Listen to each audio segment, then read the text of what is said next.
Well, I didn't plan for this. But it's been a minute. It's been a minute since I've done one of these. And for that, I apologize. A lot of life gets in the way, and some priorities are higher than others. Let's just say that. But hello, it's me again. There's a lot that happened in the past month, TV wise. So I'm just gonna go right into it again, of course. Starting with the obvious. RuPaul's Drag Race All Stars 10 premiered on May 9th, where 5 episodes already in. This Friday will be episode 6 and Group Two's final episode. So before we go to that, let's go into the first 3 episodes. First 3 episodes, Group 1 consisted of Aja, Bosco, Deja, Sky, Irene the Alien, Olivia Lux, and Phoenix. So they all entered. We get introduced to this bracket style like tournament. Oop, sorry, I apologize for any gas that comes out of me. There'll be like there's 3 groups. The first 9 episodes will be like the brackets to see who will qualify. So that's 2 episodes semifinals, and then the last episode will be a lip sync SmackDown to determine the winner and a title of the Queen of All Queens. As always, receiving a 1 year supply of Anastasia Beverly Hills Cosmetics, the coveted spot in the Drag Race Hall of Fame, and a great cash prize of $200,000. I think 200,000. Yeah, it's maybe $200,000. Yes. Oh, hello. Hello. Okay. Hello. Stop. Hello. I'm gonna have to advise you to stop spamming, please. Thank you. I said hello to you. You don't need to say it. You don't have to spam anymore. All right. Sorry. Sorry. All right. How I'm doing? I'm doing pretty good. And yourselves, if anybody wants to respond to that. Oh, another person said hello, and I say hi back. You're just doing okay? Yeah, we all are. Okay, back to it. Okay, get back to it. Finale is going to be the Lip Sync SmackDown All Stars 10. They'll determine who will win. And every episode, the top 2 queens will be chosen, and they will do this lip sync for your legacy. Well, the winner will receive a $10,000 cash tip and a point. So there's a point system. The point system is that every time you're in the top 2, you get 2 points. Winning the lip sync, you'll get an extra point. So that's 3 point potentials you can win. The bottom queens get no point. But what they will do is that they must give their points away. That probably doesn't make sense. That's what this is. So the first episode, the challenge was they had to write and perform their verses and learn choreography to this song for the season. Winner, winner, chicken dinner. I'm just yapping. That's all I'm doing. Just talking about reality TV. A little bit of obsession. There's no contest happening. Nothing. And no, you may not join. It's just gonna be me. You're gonna have to listen to me. And that's it. Okay, continuing on. The first winner, top twos were Aja and Irene. They lip synced to Ice Spice. Well, Ice Spice was the first guest judge. They lip synced to her song "Thank You to Shit" with fart in parentheses. And my God, Aja is the lip sync assassin. Aja, she literally slayed that lip sync. Her little dance she did in the middle of the song, amazing. And of course, she won and she got that extra point. So the other four girls gave their points away. We're just gonna skip all that.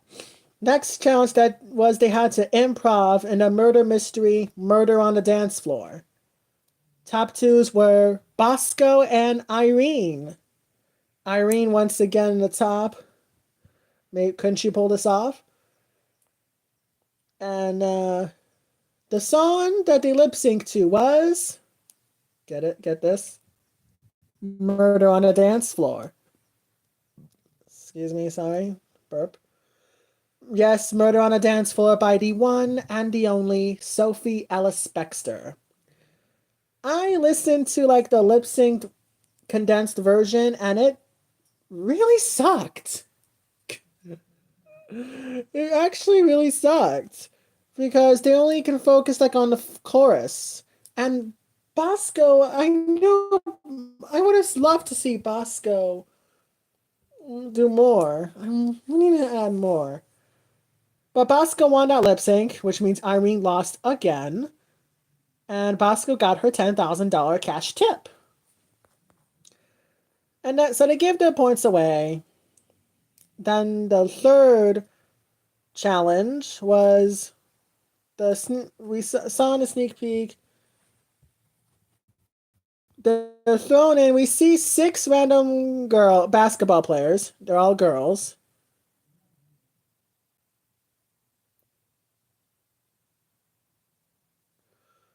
They're all basketball players from universities in California. I'm pretty sure Loyola Marymount University is in California. I'm not going to look it up. And the challenge was to give them all their own drag makeovers. And they had to record, and perform their verses for this song, Shoot Your Shot. I mean, I don't know. I didn't really see it. So that's basically the makeover challenge of the season. The top 2 were Bosco and Irene. Second time Bosco and third time's a charm for Irene. Could she pull it off? Well, the song was Pocketbook by Jennifer Hudson with featuring lyric vocals from Ludacris. And guess who won that lip sync? Irene the Alien Dubois. First eliminee from season 15 finally wins the lip sync and she gets her $10,000. And then the bottom 4 have to award their points for the last time. Which means 1 point was given to Deja, the other point was given to Olivia, and the final 2 points were given to the one and the only Aja. So who is going advancing to the semifinal, you may ask? Well, the most points, Irene has the most points with 7. Because 2 points for that 6 points for finishing in the top 2 3 times, and the 1 extra point for winning lip sync. Excuse me again. I had dinner. It was delicious. Bosco came in second with 6 points, and then Aja, the one extra point she was given to by Phoenix, send her through to the semifinal, which means Deja, Olivia, and Phoenix had to say bye-bye to. Deja and Olivia tied with their 4 points, and Phoenix with only 1 point. But then RuPaul throws a curveball that I don't think I approve. She reveals that one eliminated queen will return at the finale. And yeah, when I first saw that, I was like, what the fuck? What the fuck is this, RuPaul Charles? What is this? I really don't understand this. You said all the three would be eliminated, but now you're saying one of them can come back? I don't know. We're not even halfway done. We're almost halfway done. We'll find out. So next group comes in. The group two consists of Georges, Carrie Colby, Lydia B. Collins, Mistress Isabel Brooks, Nicole Paige Brooks, and Tina Burner. So they all come in, they get introduced to all this shit, blah blah blah. Their challenge was to design an outfit with all items found inside their 8 balls. That was so it's a design challenge. And the category was 8 ball eleganza. Top two queens were Lydia B. Collins and Tina Burner. The song was Love Sensation by Lolita Holloway. Oh, Lolita Holloway, sorry. And Lydia won the lip sync. So it's probably no surprise. Lydia's been notorious for this past season lip syncs when she did that little dancey dance on Boogie Wonderland. So she got the $10,000 tip and the points. Tina got 2 points for coming in. The points were then given out. Now this last week's episode was crazy because I saw the sneak peek, and there was definitely some drag family drama between Mistress and Nicole, because Nicole kind of kept it in the family and gave a point to Mistress. Carrie gave her a point to Georges because season 14. Then Mistress goes against her own Nicole Paige Brooks from Atlanta, Georgia, and gives her point to Georges. And then Georges returns the favor and gives her the point. Which means, as of right now, the standings. Oh, wait. I'm skipping ahead. The challenge. What was the challenge? The challenge was they had to perform the first ever rapping roast. Yep, you heard me. They had to rap while roasting the competitors. They had to write and perform their verses, lip sync, obviously, and roasted the shit out of each other. The winners were Georges and Mistress, who just got 2 points already. So they lip synced. The guest judge was Chapel Roan, and she went in the workroom during the episode, and she talks with the queens. That was a fun moment. And okay, you probably guessed it. Yes, they lip synced to her song "Hot to Go." HOTTOGO. You can get me hot to go. Yep, that was the song. And the winner was, I should say winners, because both Georges and Mistress end up winning the lip sync. Now, a lot of people say that double win was undeserved, but blah blah blah. Don't care. It's RuPaul's decision, not yours.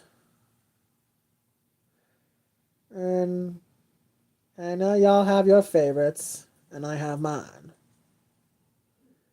Okay, so the $10,000 cash tip was split between both of them, so the $5,000 each, and the point was also split in half. They receive so they get half a point from that. So the stats are this: Georges and Mistress are tied. Literally, because in one episode, both of them won 4.5 points.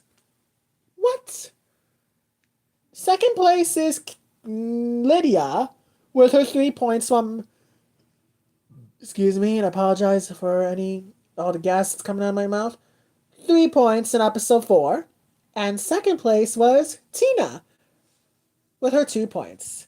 Meaning Carrie and Nicole have yet to receive a point. This Friday will be the last episode for this group. which means episode 7, the final group, consisting of Acid Betty, Alyssa Hunter, Cynthia Lee Fontaine, Dia Betty, Denali, and Ginger Minge, they start. So the question now is, who will be the 3 queens advancing to the semifinals? As of now, it's looking likely for Georges, Lydia, and Mistress. But anything can happen. The sneak peek will be released Thursday, and in the wee hours of the morning, of Friday, the episode will drop. I'm not gonna be awake. I'm gonna be awake after. I'm just probably just gonna go watch a lip sync and see and blah blah blah. That's gonna be me. So that's RuPaul's Drag Race All Stars 10. Where see that's how long it's been since I last went live on this here. I think I saw like in the Drag Race fandom wiki that the 6th episode's gonna be a Rusical. I mean, I don't know what. I don't know what Rusical. I didn't really look, but yeah. Oh, since we're on a Drag Race topic, have you seen at the Paramount Plus show, YouTube channel?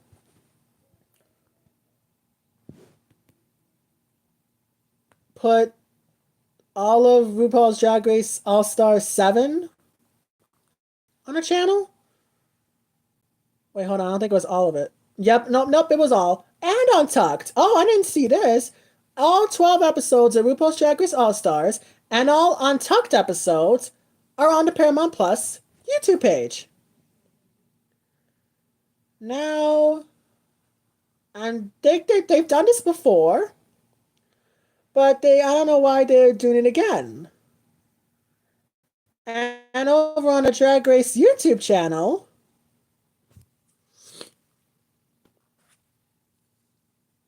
the YouTube channel uploaded 5 episodes from this season of RuPaul's Drag Race. The first episode featuring Katy Perry, the 4th, the 5th, the 8th episode, and the 13th.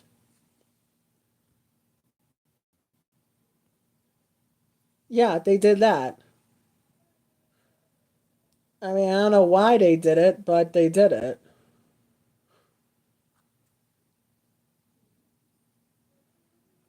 I'm just looking at my subscription page that you're not gonna see. You don't need to see who I'm subscribed to. So that's RuPaul's Drag Race.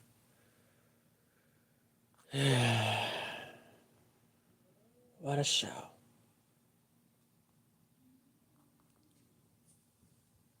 Okay. Now, the next show I want to dive into is Survivor.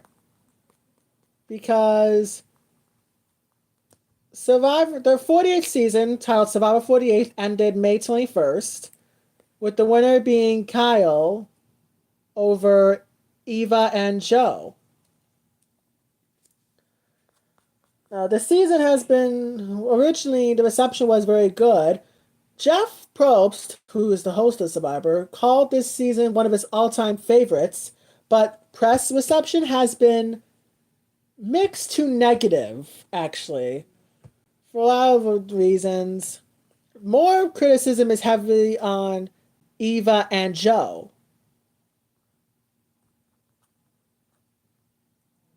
Now, Eva made this like. Eva has been.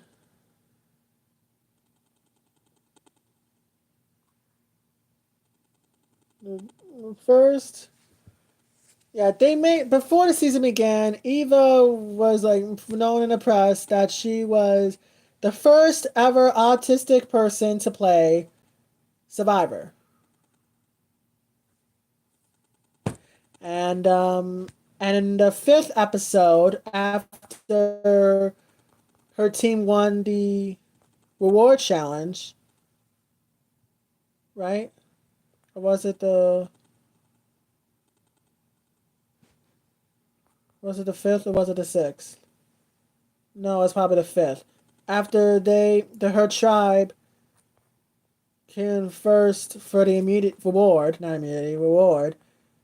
Eva revealed her diagnosis to. Oh no, that was the immunity. Nope, it wasn't the award. It was the immunity. When her tribe won the immunity challenge, Eva kind of went opened up about her diagnosis and the challenge, and that was like a more emotional moment. Moment. I don't know. Speaking as an autistic myself, it's good to see representation, even though it's somewhat, even though a lot of us tend to be like not disclosed, you know.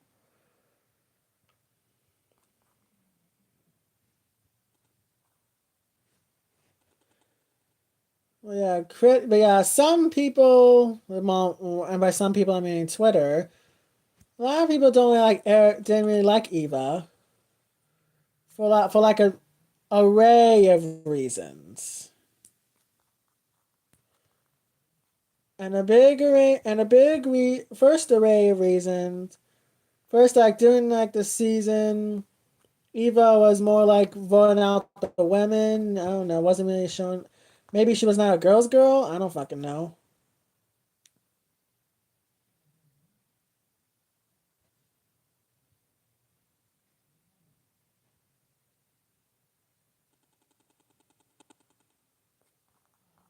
And she received a lot of negative feedback from social media.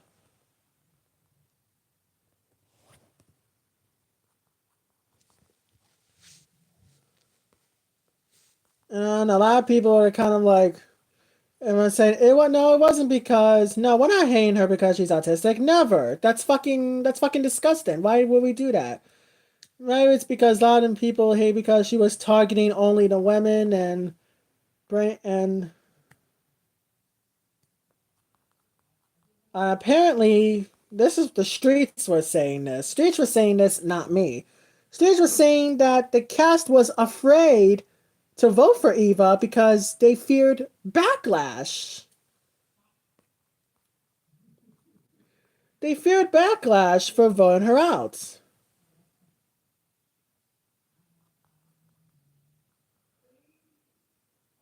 I'm on Twitter now. I refuse to call it X. And if one of you in a comment saying call it X, fuck yourself. Go fuck yourself, please, respectfully. Literally, fuck off. I'm, I'm not gonna. I'm not sucking dick. I'm not sucking Musk off. Oh my god. I don't think it's here.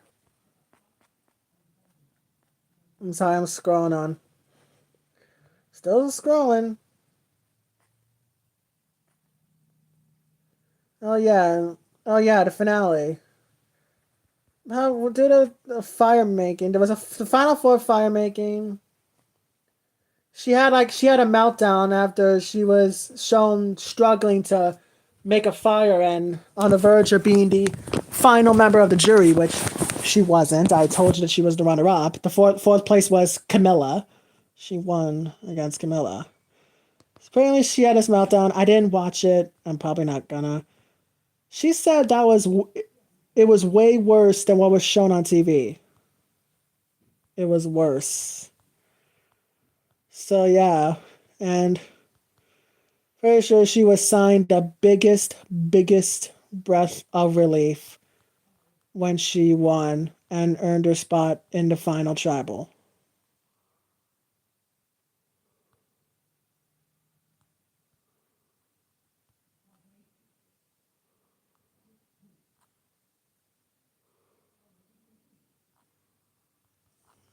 Okay, I'm trying to find it. Where like the rumors were that they were afraid to like vote her out. Okay, I had to go on an article. Had to go on an article.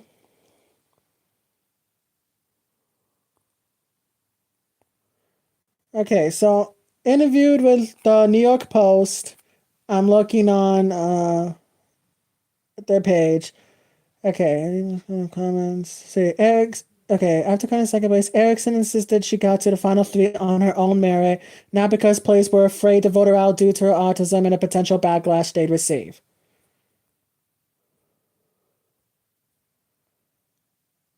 Um, I'm just gonna say I'm not gonna show you the interview, the clip. I'm just gonna read what she said. Okay, these people respected me as a competitor, and anyone who was saying that they were keeping me in the game because I had autism and they were worried about the backlash, they do not understand who I am and who these people are. How dare you say about my competitors that they don't have the respect for me and that I don't have the respect for them to allow that to happen? Not in a million years. These are amazing people, blah, blah, blah. You can see time and time again that people wanted to get me and Joe out, that they wanted me out. Yeah, that's the I'm pretty sure they didn't do that. I'm pretty sure that never happened. That they were all like literally scared that what happens if Eva gets eliminated, what's gonna happen to us? That the her fans are gonna come after our asses and send us death threats to kill ourselves because their favorite was voted out. I don't think they would have done that. They probably definitely she they the main reason they would be voted out is because you're a threat. You're a threat in the final that if we were in the final together, I would have no chance of winning because you're there. So yeah. Says that she was in the game because she was a good player and the social relationships like her and Joe. So no, I was not being treated differently because I had autism. I was being treated how I am because of the person that I am and what I built in this game.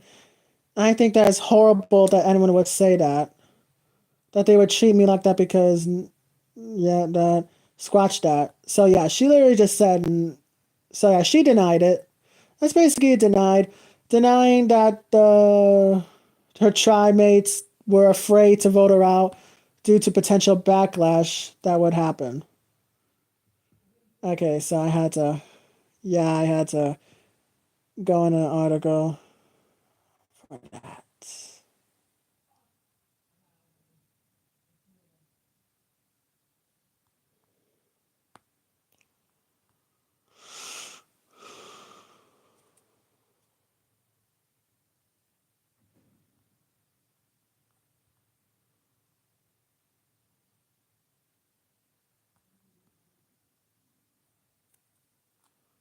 Okay, so that's two shows down. Let's go into so let's keep going to let's stay in Survivor, shall we? Let's stay in it. So Survivor the next season, which is Survivor 49, premiering this fall, the 18 rumored cat people have been revealed, and it's not official. It's not fully official until they release the cast. But we have our 18 people. They're done. The show is done filming in Fiji. But we're gonna skip to that. We're gonna skip Survivor 49 because after 49 is 50, and you know what's happening on Survivor 50? During this past season, Survivor 48, during the past Survivor season, this season, the show periodically the season Survivor 50 is titled Survivor 50 in the Hands of the Fans. And in the hands of the fans means that we get to control how the game would go. Like, the should they receive Flint? Should it be get rid of the Final Four fire making? Have a live reunion? Choosing what color the tribes would be, the buffs, and how and twists. Would there be a lot of twists or not?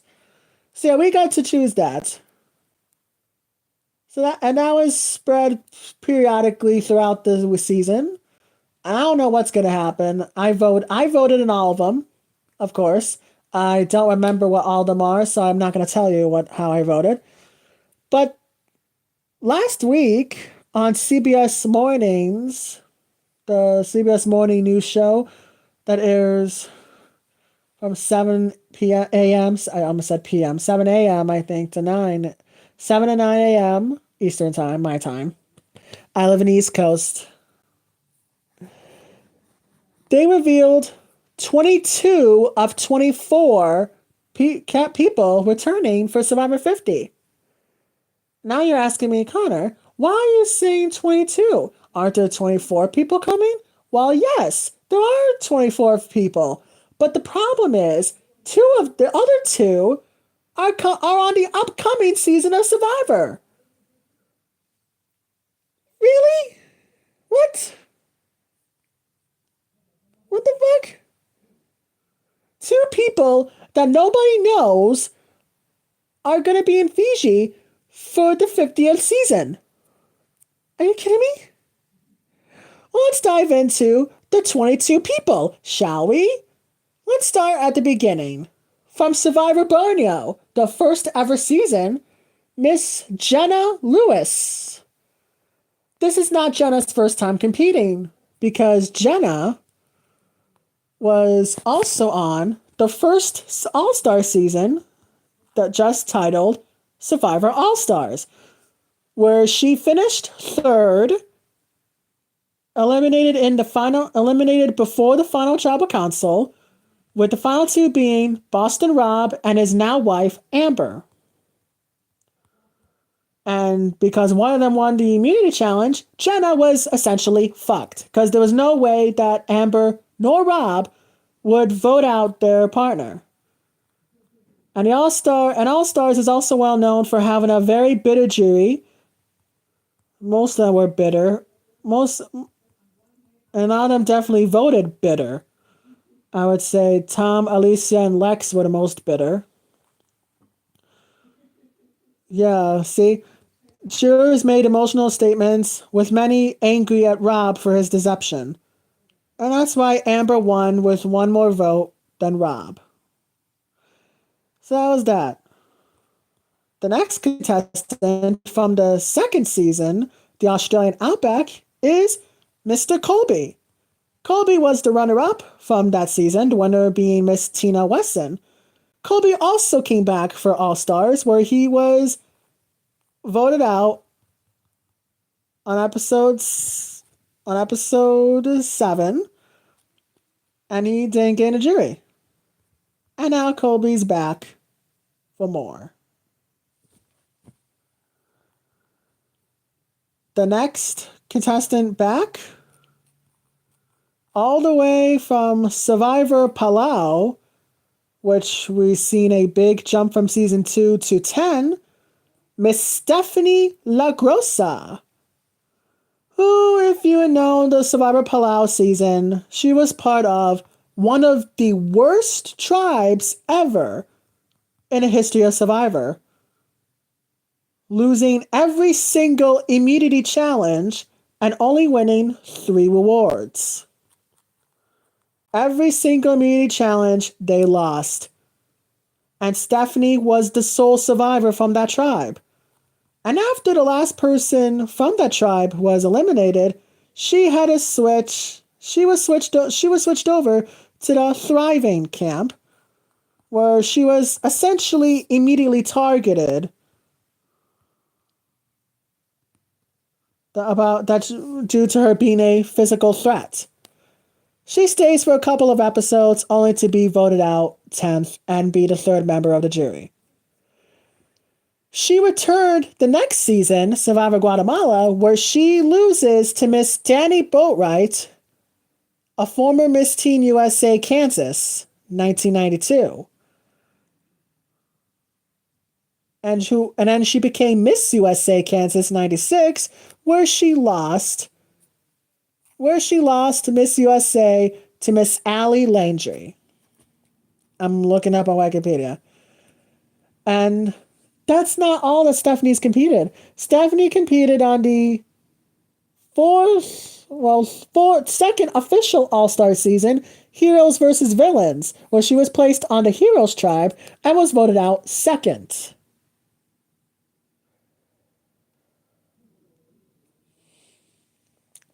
Stephanie is also known for competing on the Peacock show Snake in the Grass, which was Survivor versus Big Brother, where she and another Survivor player, which I'm going to get to a little bit, faced off against Big Brother's Janelle and Rachel Riley. And I don't know what the show is, I don't really know.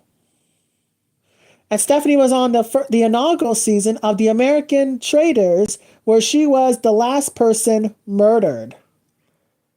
The last person murdered on episode 9. So yeah, Stephanie's back. Next jump to next season 12, where our next competitor is.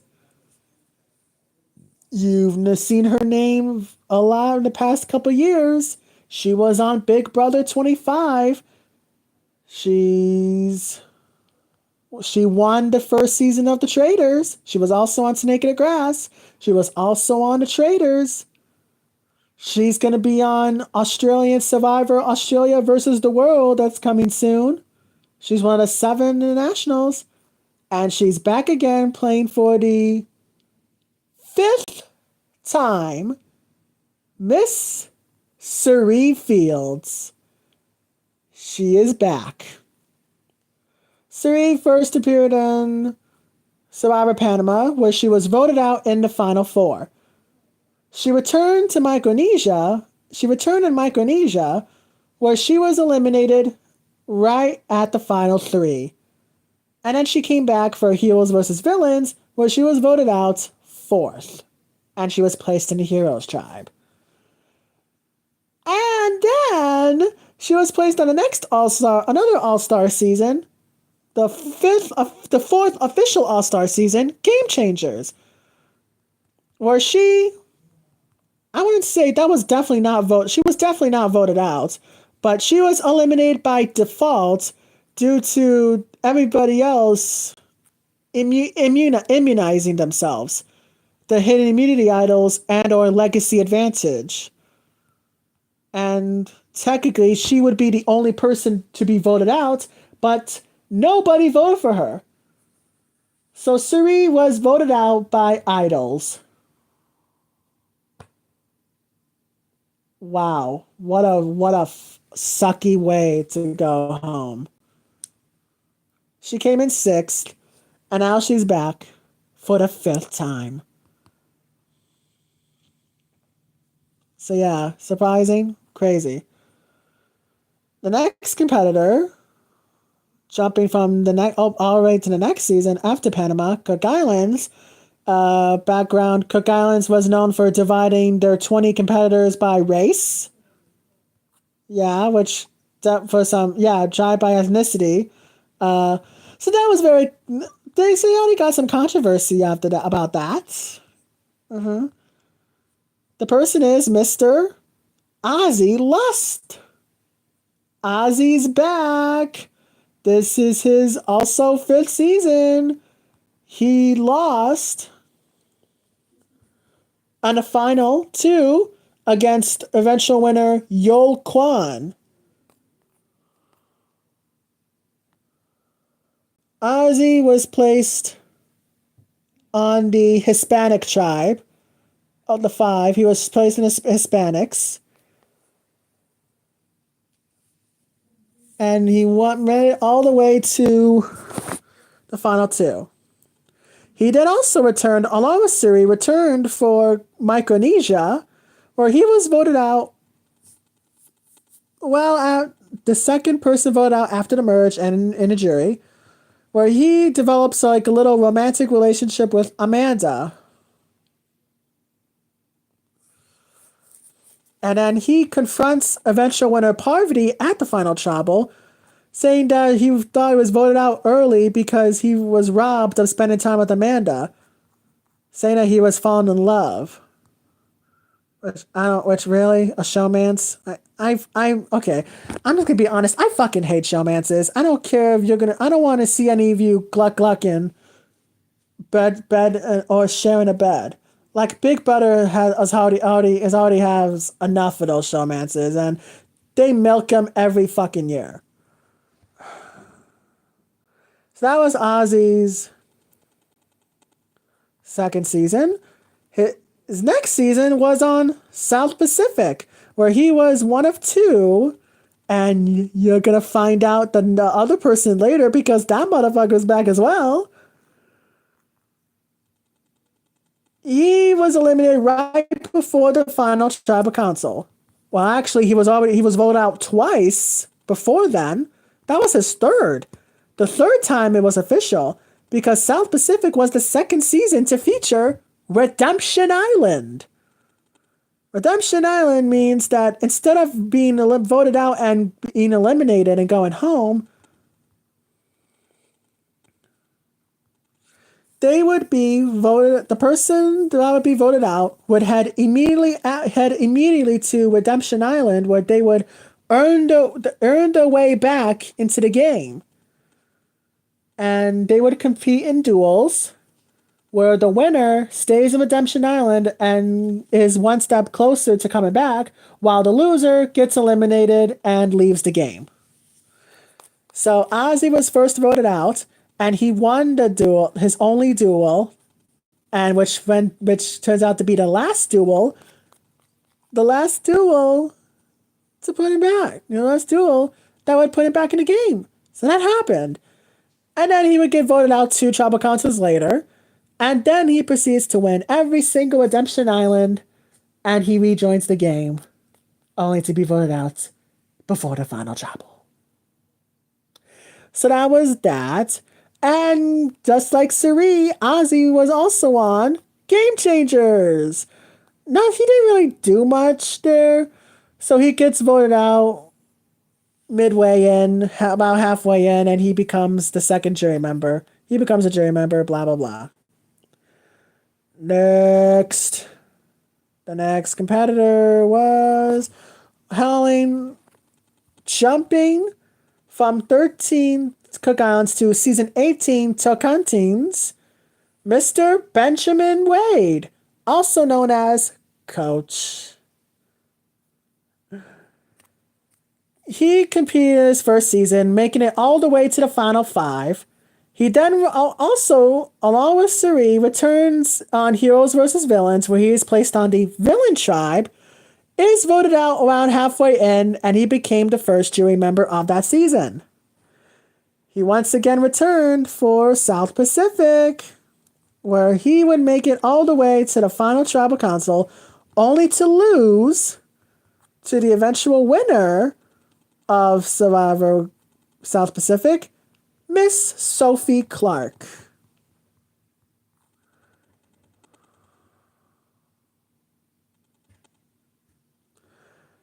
And during the final tribal, I'm reading this from Wikipedia, by the way. He was blasted for going against his honor and integrity mantra, manipulating people's religion to his advantage, and hiding behind Christianity while never owning up to his actions.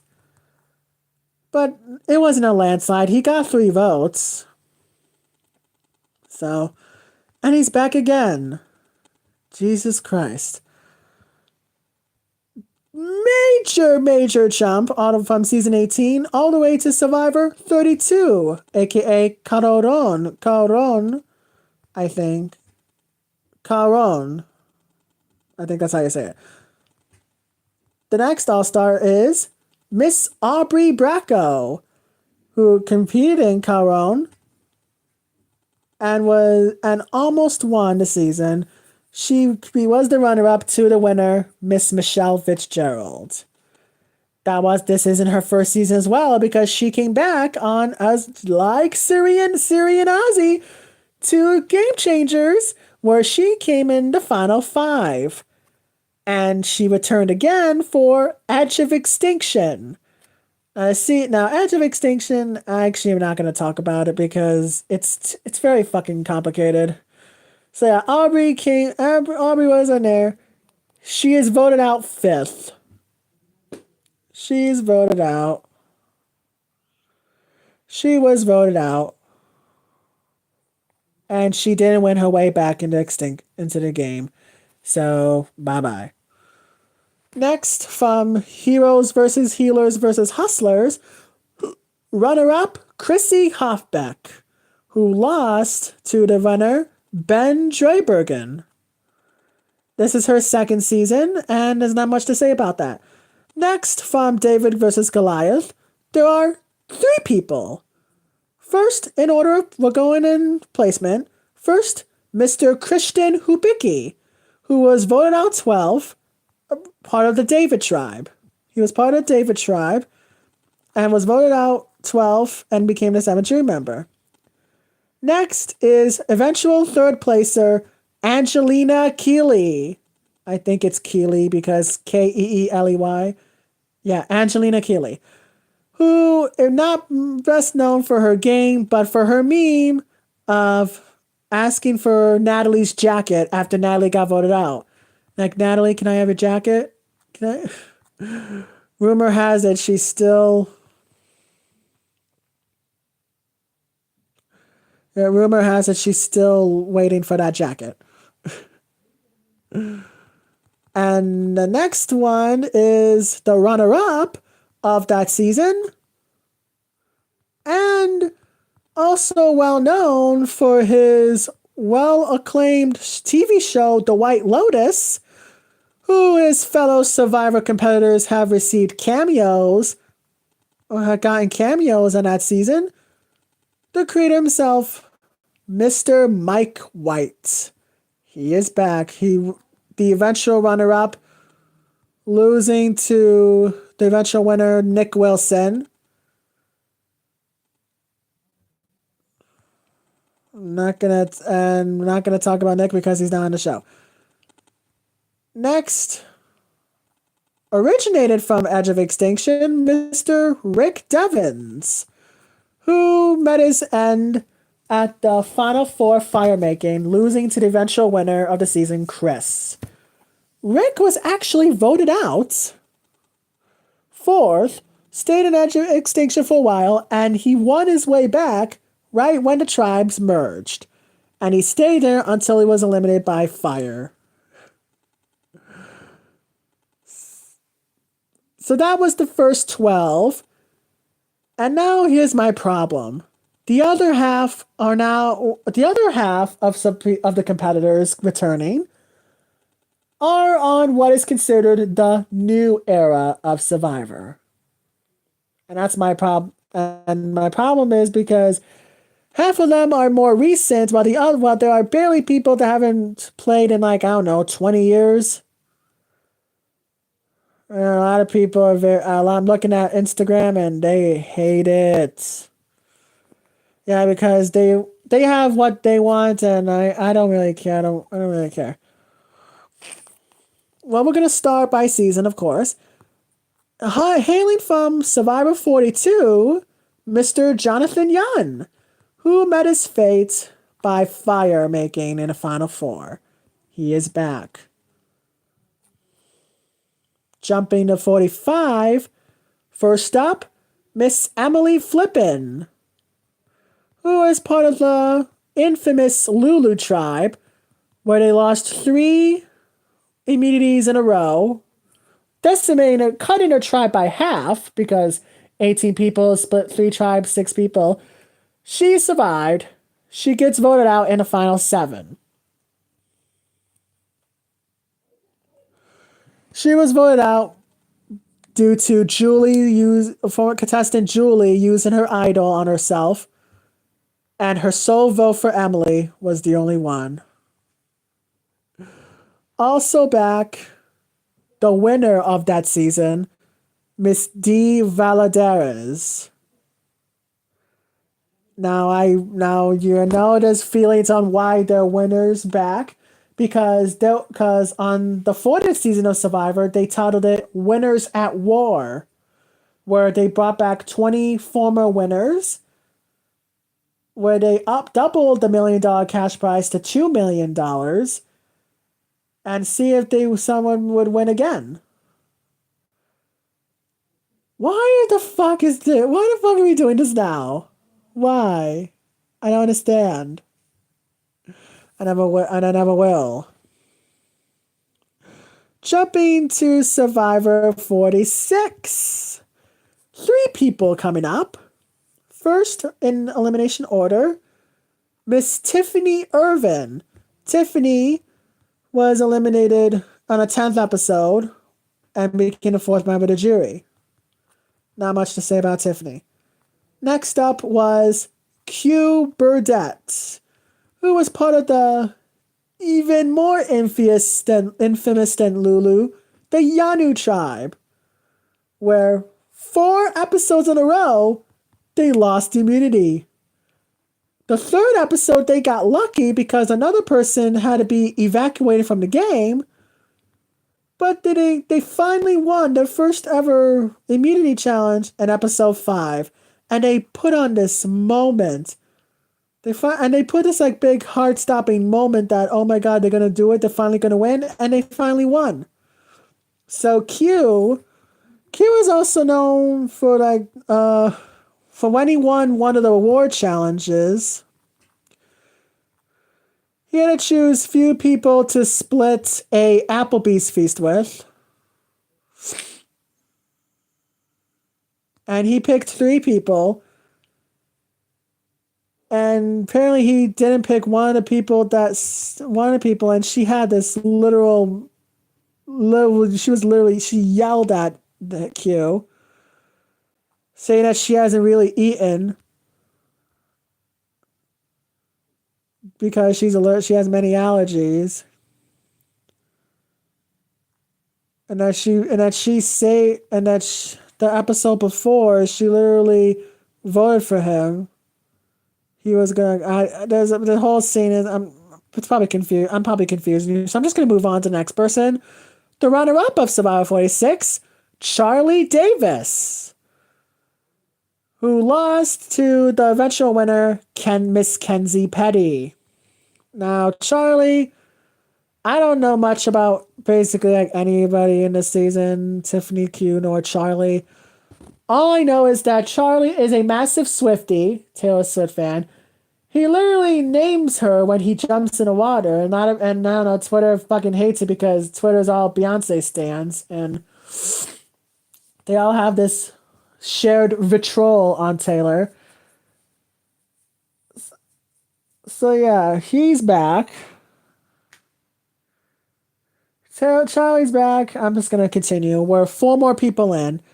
Jumping to the Survivor 47, the only person from that season, only one, Miss Genevieve Mushaluk, the Canadian of that season, and possibly the Canadian of this season. Depending and that depends. She hails all the way from Winnipeg. In Survivor 47, she finishes in the final 5, eliminated on that tribal council.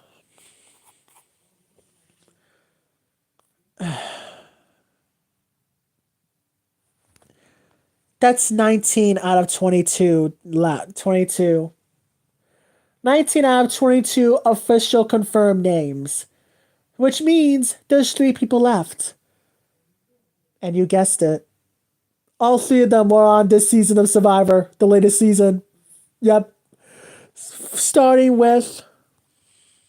Oh my god.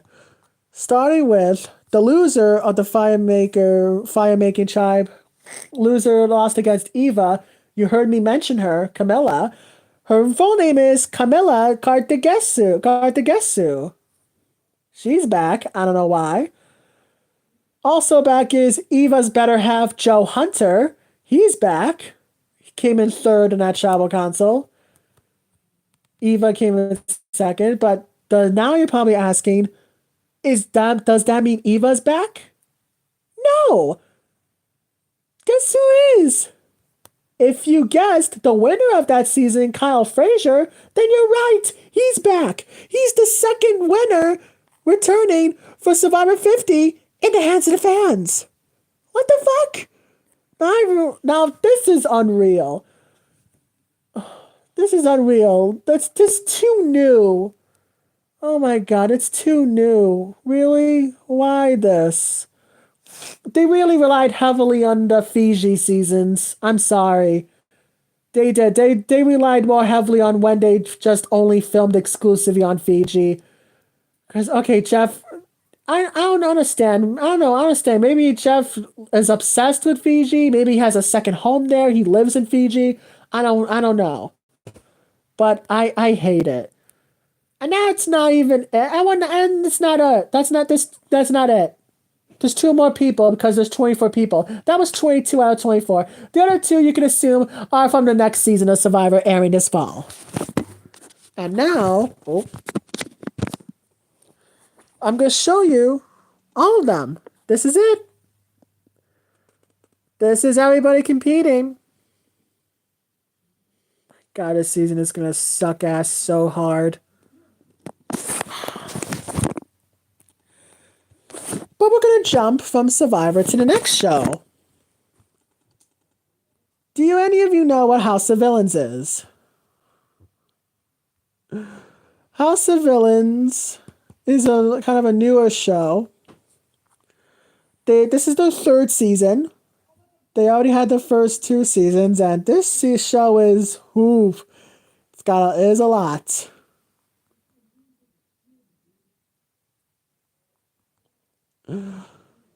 It's been a lot has happened.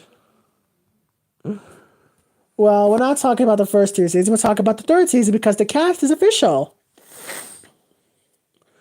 First, the first person I'm going to reveal is considered a Survivor legend, Mr. Tyson Apostle. Tyson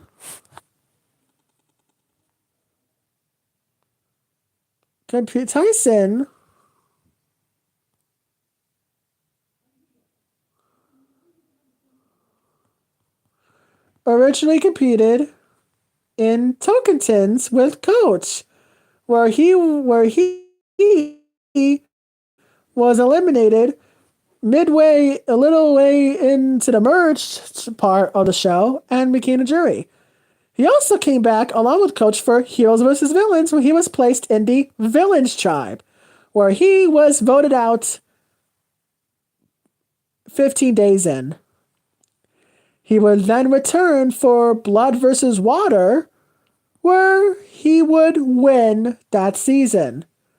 And then he returned again, because due to him being a winner, he returned again for Winners at War, which also featured the dreaded Edge of Extinction twist. He gets first voted out.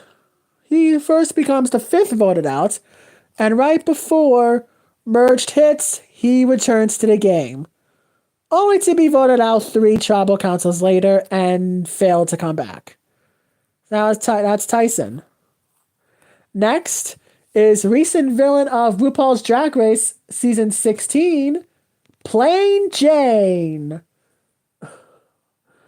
Now, Plain Jane, who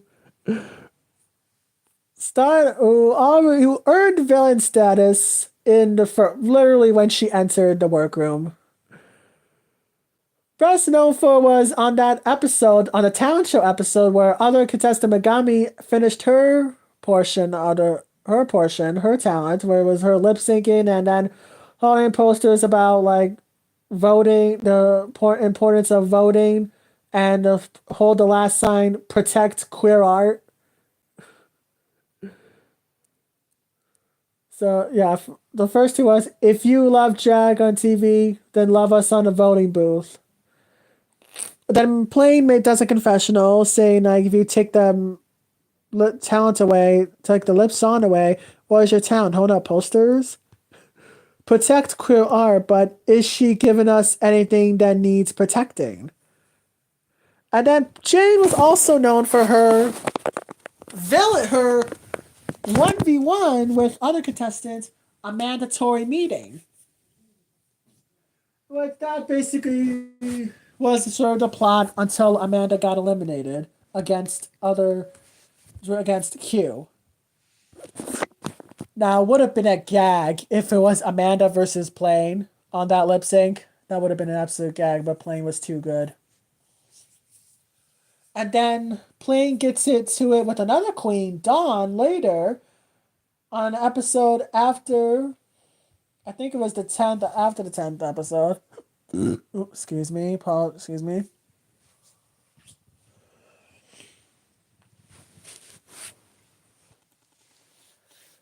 Where she gets in it, Dawn, like, it was a non-elimination. It was a top 2 lip sync, and I don't know, they're probably like discussing placements, and that they would say that Plane would have placed lower or in the bottom. And then she goes at it with Dawn, saying that my look is better, you look disgusting. And the quote that stands out was that she said, Dawn, you look like a clown, a full doo-doo clown mess. Oh, iconic. Plane actually came back for this last season, this season of RuPaul's Drag Race, season 17, where she returned for their villains roast. Oh, I love Plane. I love Plane. Next on the House of Villains is Paul Abrahamian from Big Brother. Both Big Brothers 18 and 19, where Big Brother 18 was really well known for his, I don't know, rules of friendship. But season 19, where he returned, the friendship is thrown out the window. Friendship was thrown out the window, where he does nothing but literally bully and ostracize and his group of dick suckers, Josh, Christmas, and Raven. Freaking Raven and her many false claims of her health. They formed a little minion clan and bully people who were not team them. And that's why he lost both seasons, because I think it was over being a bully. But he's back, and hopefully he's not going to try to beat him on the up of the season. Next up was from the challenge.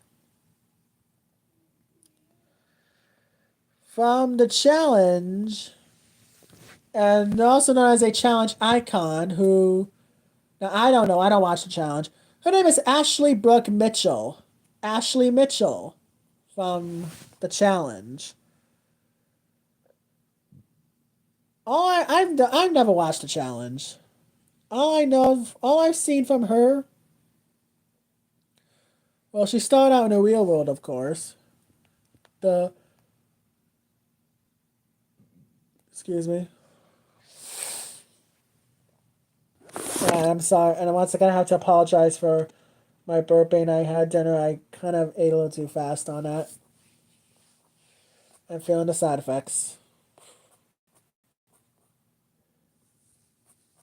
So, Ashley is known for winning the 32nd season of the challenge called Final Reckoning, where the season had partners. Her partner was Hunter, and since Ashley competed better, she was the top performer individually. She had the power to either split the money with Hunter or keep the entire $1,000,000.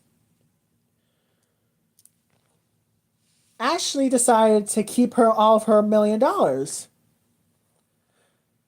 saying that Hunter slut shamed her, called her a lot of things, and threatened to go after her and her family, which I thought was the best decision she could make.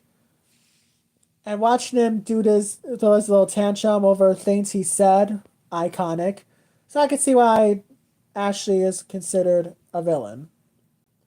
Next, jumping from the challenge to Love Island USA, the villain from that show, Johnny Middlebrooks.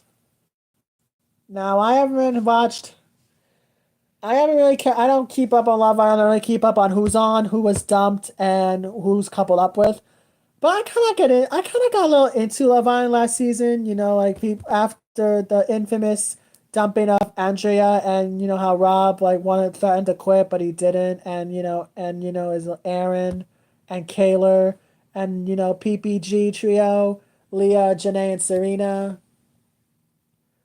I kind of got a little into it, and I saw the reunion. So that's all I really know. I don't really know what Johnny did, and this is no shade. I really don't. But he's a villain, so I'm gonna take it. So next, from the Bravo reality show Below Deck, and appearing on the first the first two seasons of The Traitors, Miss Kate Chastain. Once again with Love Island, I have never watched Below Deck. Maybe watched like one thing, but that's it. I don't know Below Deck. I don't know any of those people. I think I know like the plot, but I don't know the show. Yeah, I don't know the show. So, but Kate's a villain, so that's that. Next, I would say it's a very controversial villain from Vanderpump Rules, a season on The Masked Singer, competed on the second season of Special Forces World's Toughest Test on Fox, and competed on this year's season of The Traitors, Sandoval himself, Tom Sandoval. Ignore this. I'm just walking around. Now, Sandoval earned his villain status 2 years ago. Actually, no, 3 years ago, I think. Because I think it was 2022. Where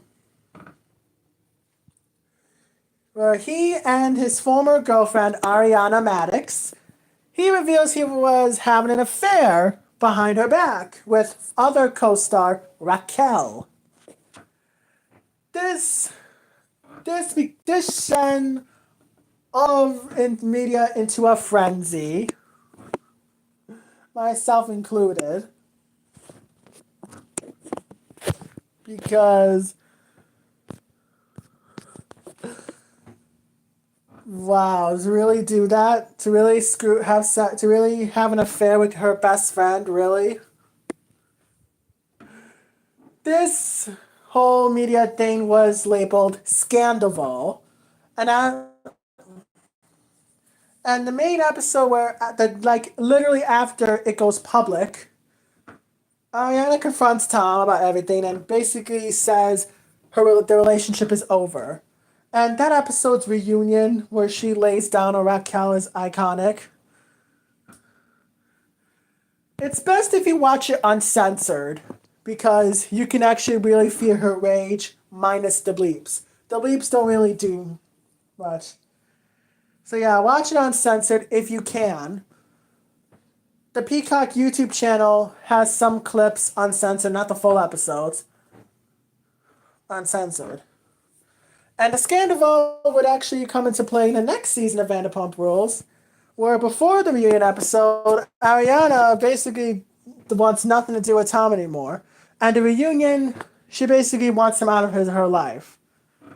So yeah, that happens. Sandoval's now doing House of Villains. Ariana is currently going to be hosting this next season of Love Island, which is premiering, I think, tonight. Yeah, tonight. Tonight in under an hour. Love Island's premiering, and we're going to get to Love Island in just a second, but I'm not done with House of Villains. There's 4 more people I need to talk about that are on the House of Villains cast. So that's Sandoval. Next person from Selling Sunset. Now, I don't really know Selling Sunset. I don't know that TV show. But somebody is considered a villain there. And her name is Christine Quinn. Once again, I don't know Christine. I don't really know what she's done to put her as villain status, but she's a villain. She's considered a villain on House of Villains, so we're just gonna move on. Next, this one I do know. This shows how warped I am. This will show you how warped reality TV I watch as old. I shouldn't be watching this, but I do. Hailing from Mob Wives, Miss Drita Davanzo. Yep. Drita is on House of Villains. The fights on Mob Wives are so iconic. Then it's not just trash talking. They're throwing fists. Literally throwing fists. I've seen Drita's fights and when she throws fists at the other cast members. And wow. I think she almost comes out on always on top. Insane. And I'm very excited to see what she's going to bring to the table. Next up is from Basketball Wives. Now, I don't really know. I don't know Basketball Wives. I don't know her. But her name is Jackie Christie. Like pretty much Johnny and Christine and Kate in their original shows. I don't know what Jackie's done to put her on the villain status, but she's a villain, and I'm going to go by as such. So that's 10 of 11. There's one more person that I did not intentionally gloss over. Excuse me. Because she's competed on House of Villains before, and this is her third time competing. She first received notoriety from Flavor of Love. Flavor of Love, the dating show hosted by Flavor Flav, where she's put a lot of those quotable moments. A lot of quotes were from her. She was on a whole bunch of other competition shows. One, she was on Celebrity Big Brother UK back in 2016, reaching the final but didn't win. Had a big iconic moment from that show as well, where she mistakenly thought another housemate died, which turns out it was though another person with the same first name died. You getting a picture now? Yep.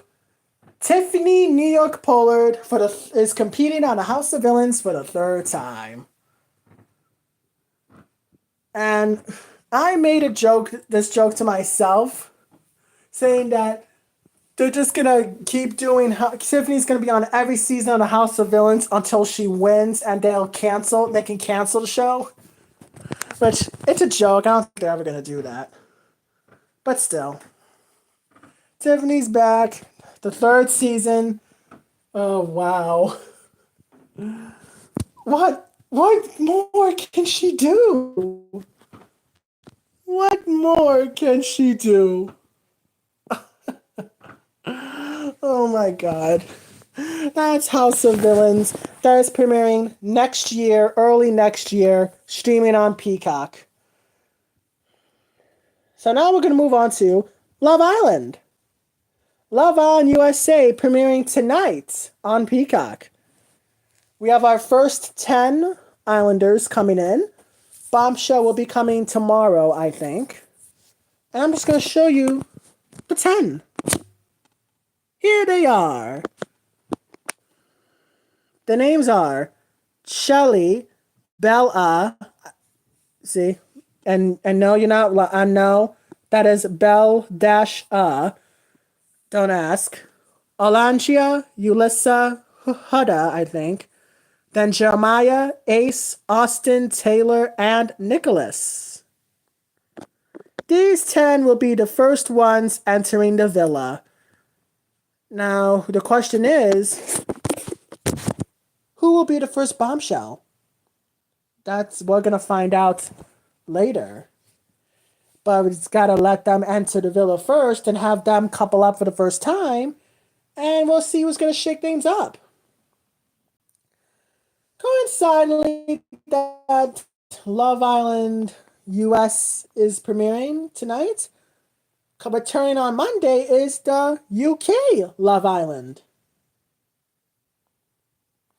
And this is where some hot tea has come in with one of the cast members.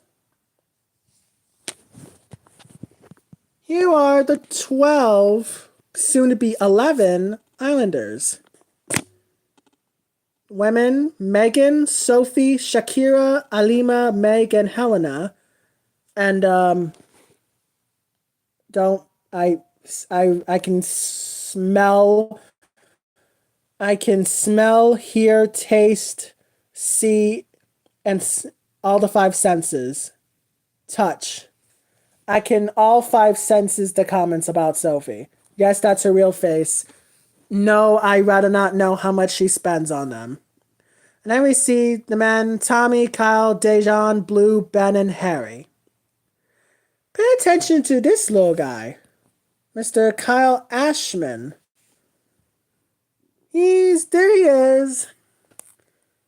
He is part of the official lineup. Oh, sorry. Yeah, here he is, part of the official lineup.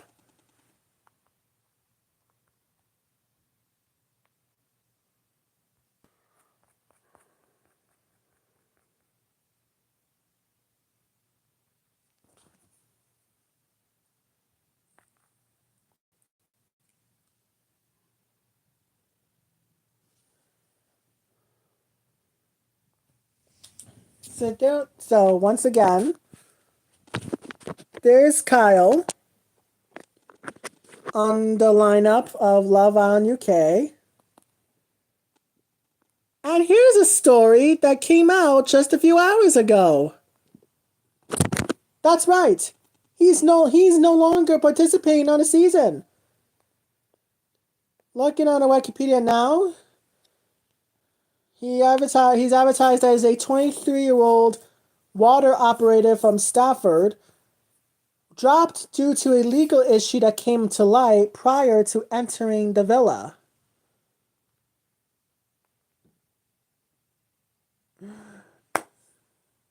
I had to look this up. Here's the report from The Sun. Love Island star Kyle Ashman was sensationally axed from the show last night after The Sun alerted bosses that he was to the legal issue, which I'm not going to say.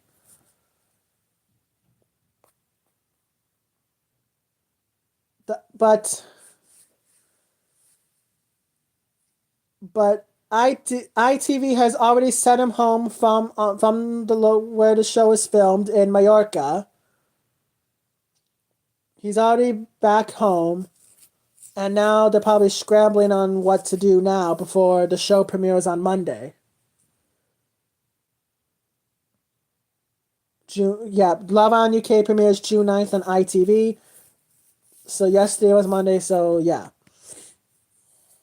So back in February 2025, there was a big thing in Stafford where Kyle lives that two people in masks stormed a wake and injured a man. He was one of two suspected, but he was released. Sources from ITV claimed that they had no idea about this accident, and he was not flagged from background checks. Which really, how the hell can? Which I've seen like some other shows, cast people where right before the show starts filming, they get cut after something's come to light due to background checks performed by social media. I can think of one person that was cut from the cast before the season premiered. And as from Big Brother Canada 9, season 9,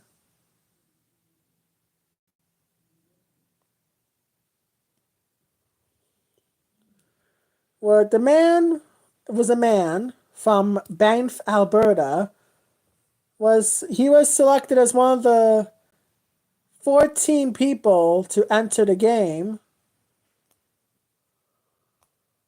but he was removed before the season started after some things from his past came to light.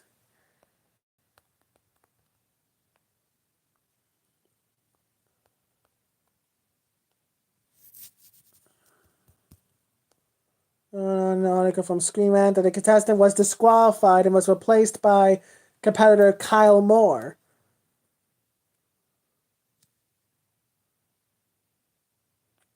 Since the cast was announced,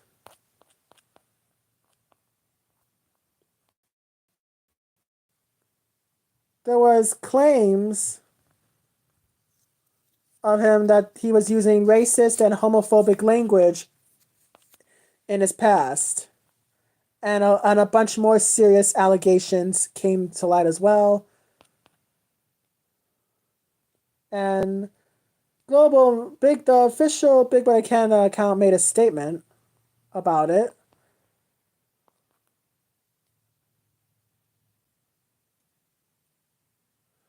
The statement they made was this. Actually, no, I'm not. Actually, I'm going to read it. Just read it.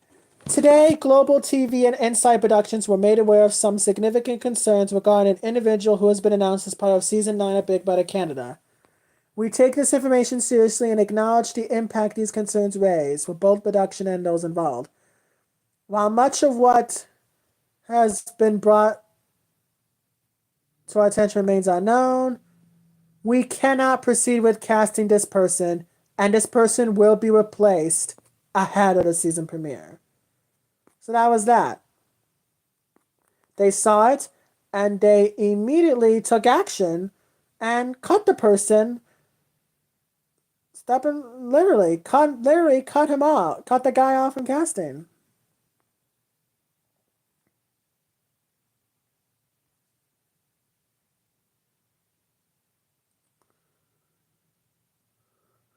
So one on top were, so they were pretty light, and hours later they made the announcement that they were cutting the guy off.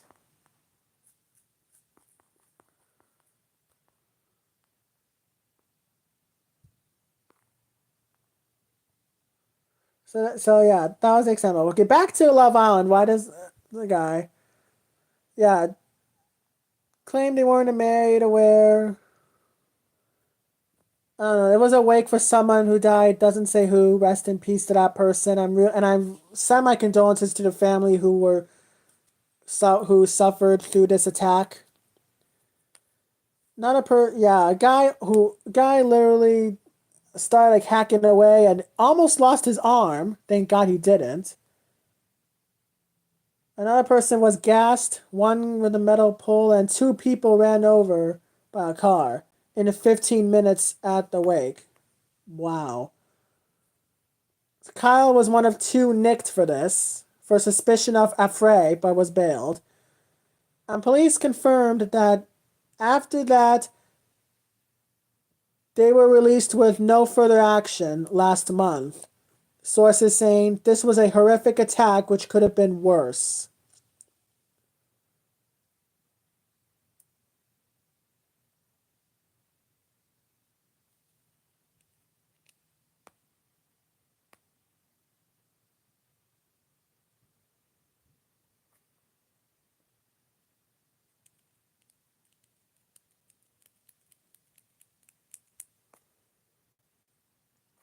So, and Kyle made a statement claiming that he was not a violent person, but spokesperson for ITV said, for personal reasons, Kyle will not be entering the Love Island villa as planned.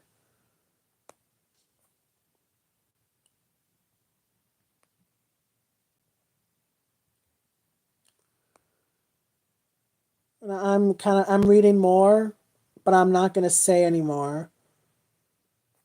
I'm reading more about what the I'm reading additional details about the attack that Kyle is suspected of doing, but I'm not going to say any more about it. I'm not going to read you any of it. But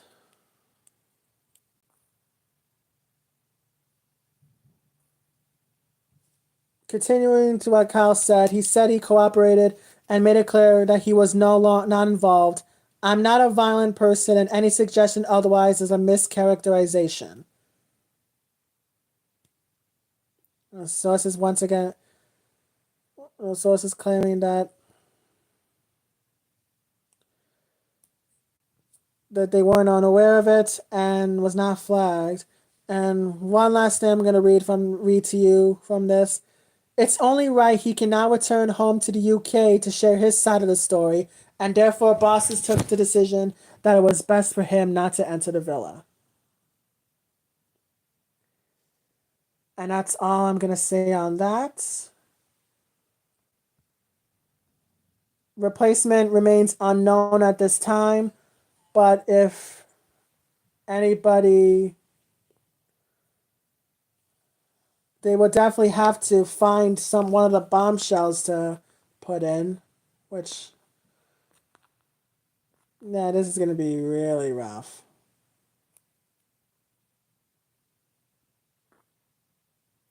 Yeah, this is very, very crazy to see.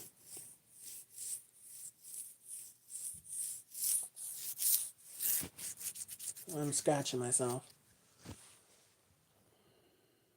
What else? So that was that.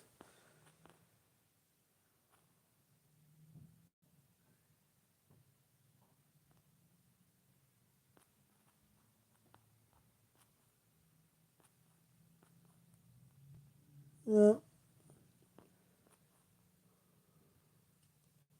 Read more about how Kyle was axed, but I'm not gonna read any. Okay. I'm just gonna move on from Love Island. Controversy before the villa, before he begins.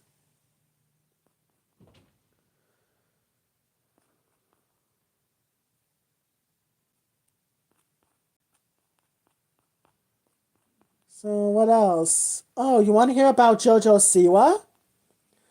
Apparently JoJo is now no longer a lesbian, where she is now currently in like a more involved relationship with fellow contestant Chris from that season. From the latest season of Celebrity Big Brother, Mr. Chris Hughes from Love Island, they're now in a relationship.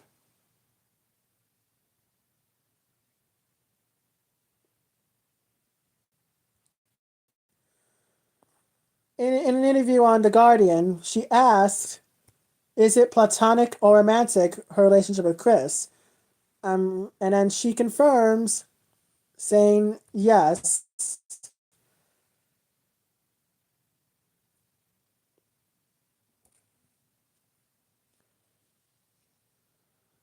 And after a lot of and wells, and they not answering the question, she then answers saying it's not platonic anymore. And it's been a beautiful development, a beautiful connection, and I'm absolutely head over heels for him, and he's the same way.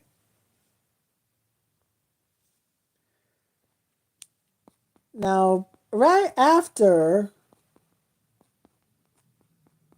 JoJo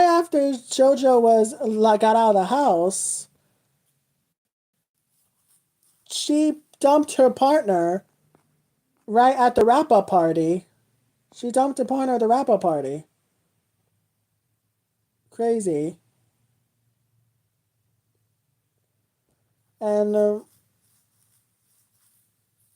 yeah, JoJo's partner, they said that they flew to London for and attended the live show and after party, but JoJo ended things when they returned to the hotel.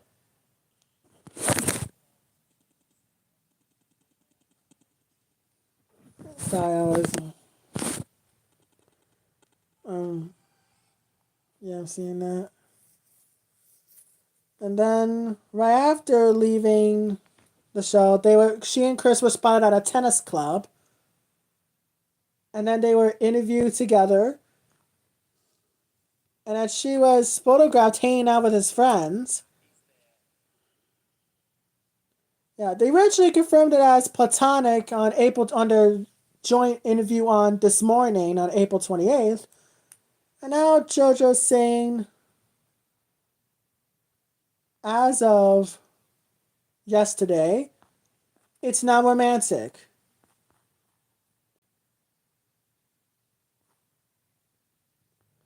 Oh yeah, her and then that person that JoJo dumped was spotted kissing a man last month. And then they both had their photos. There are additional photos of Chris and JoJo celebrating her birthday. And right at the beginning of this year, you want to know what I saw in the summer Snapchat? You want to know what? Yeah. Mm-hmm. That's Chris. That's JoJo. That's her on his with sleep together with Chris in bed. Crazy, crazy developments. I don't understand. And matter of fact, I don't even want to understand what the hell is happening right now. What the hell, JoJo?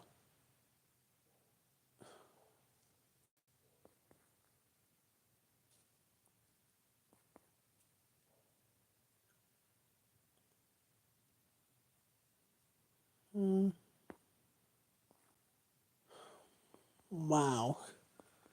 Well, I don't know if I should really end the stream like that. Showing you that photo of Chris and JoJo together. I don't understand it. Frankly, I never will.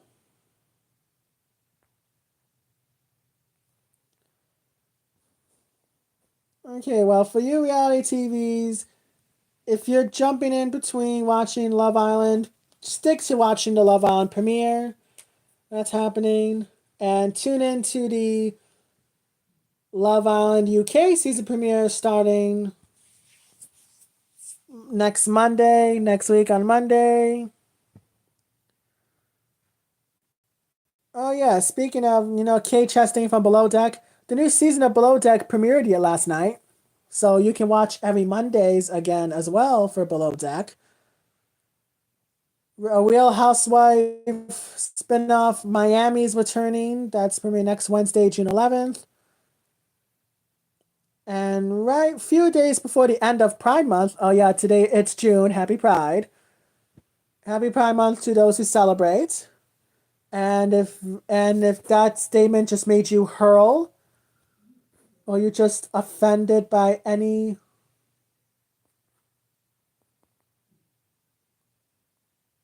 if literally the presence of if the presence of an LGBTQ plus person offends you, and you feel like saying a bunch of hurtful things, and and if saying homophobic, transphobic things to LGBTQ people is your pastime, get the fuck off my page. Please block me while on your way out. Unsubscribe to me, block me. There is no place for hate here. And before you go, here's a little gesture on your way out. Here's this for you on the way out. So, bye. Don't come back. That show is called The Ultimatum but Queer Love, premiering June 25th. I don't really know it. I don't watch. But yeah, a lot of you kind of saw my Twitter. Unfortunately, I'm on a Twitter drought because I'm only covering 3 seasons of Big Brother internationally, one in Portugal, one in Argentina, and in Colombia. But the Colombia one is almost ending, so after that, I'm going to be only down to 2, and I'm going to be faced with an even more drought. Because both of the other 2 seasons are almost well way in the finishing.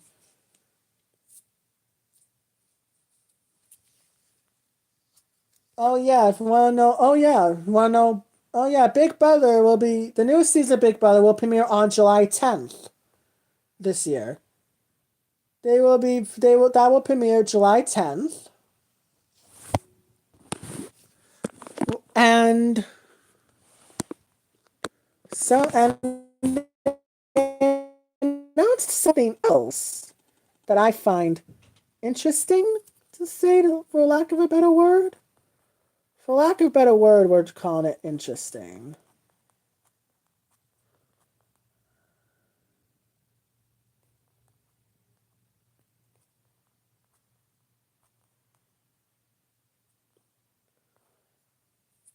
There's this new thing they're gonna do air on Fridays called Big Brother Unlocked.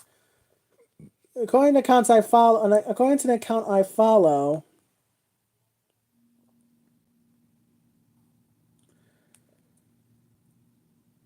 the BB Unlocked is considered like a spin-off show. Like, Big Brother UK has Big Brother Late and Live, and they used to do Big Brother, a lot of others, a companion show. This is like their companion show called BB Unlocked. It's going to be a bi-weekly show, which means airs every 2 weeks, starting July 25th and airing all the way to September 26th. Well, the show is featuring 3 all-stars and will feature never-before-seen broadcast footage, aka the live feeds, exclusive interviews, surprise appearances, and unprecedented behind-the-scenes access, like production-wise. Like, yeah, like production.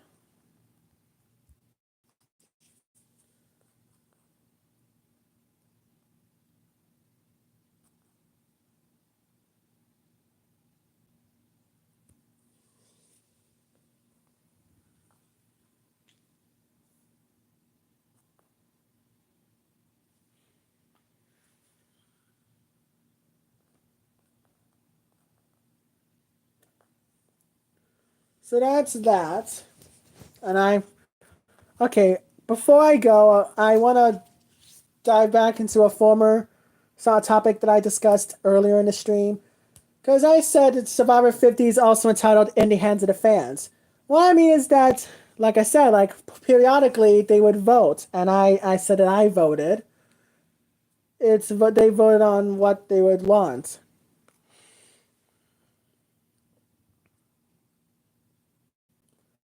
The first round of voting happened during the season 48 premiere, and the questions were that whether should it be idols, the final form fire making stays or goes, or do you want a live reunion instead of the right immediate after in Fiji? Stay in LA. The live reunions in LA. So that was the first voting. Next voting was on the next March 19th episode, where should tribe swap? Or what kind of immediate challenge would you want to see? And the advantages. Should the advantage have, what kind of power should the advantages have? Like minimal, which means the lowest amount possible, strategic, something to benefit your game, and dynamic, something probably to twist the game in your favor. Next voting was April 16th. People got to vote on how the immunity necklace should be designed, the design of the necklace, what it should look like. That should the tribe start with their pot machete and their flint, or do they have to earn it?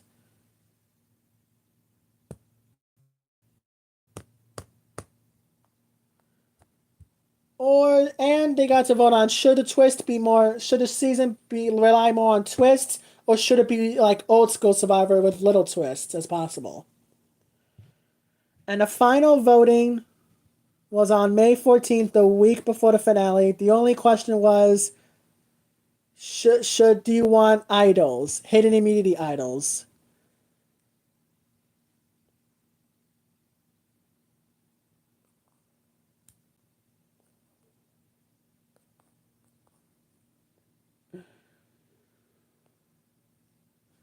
So I voted. I don't remember what I. Okay, I think I remember what I voted. Idols. I've definitely voted for yes on the idols. Final Four fire making, I voted no. And the season should have a LA live reunion.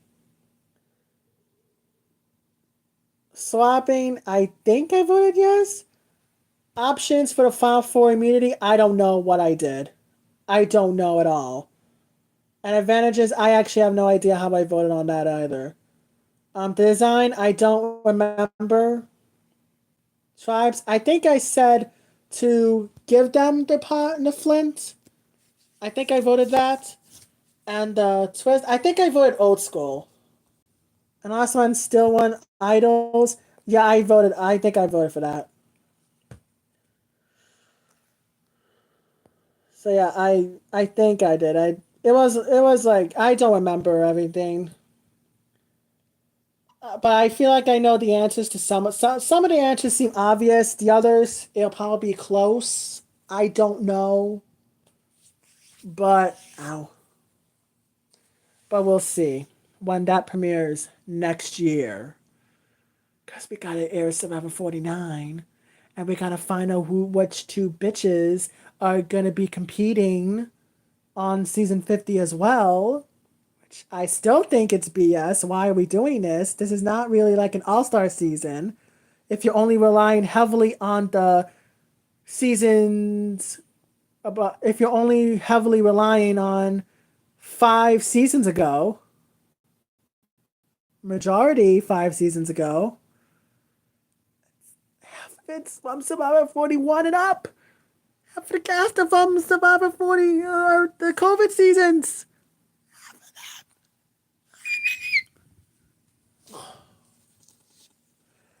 Well, I think I've covered just about enough reality TV. I think I've yapped just about enough.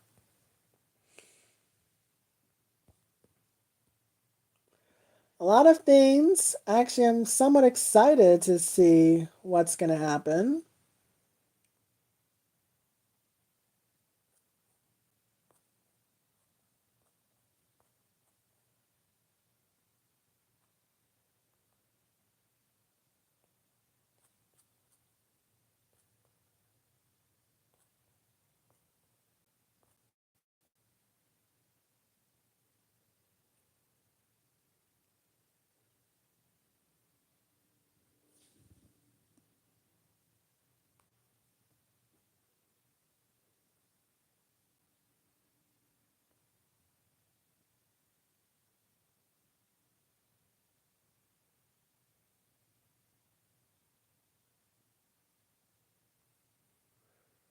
Sorry. Sorry, I'm just looking on my YouTube homepage and reading posts. Sorry.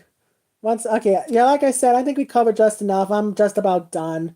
I've yapped as much as I yapped. And, yeah, I'm gonna wish you all a lovely good night. And, if you have any topics, pop culture related topics, reality TV related topics you want me to disclose on, dive into in a future live, whenever that happens, please do give me recommendations.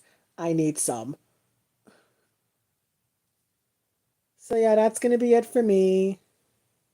I'm just gonna go and lay in my bed and do nothing for the next almost 2 hours and then go to sleep. That's typically it. All right. Thank you. We'll chat soon. And I wish you a good night. And go on with your nights or your days, wherever the hell you're from. All right. See ya. Thanks for listening. Bye. Ciao. Arrivederci. До свидания. And all the other languages.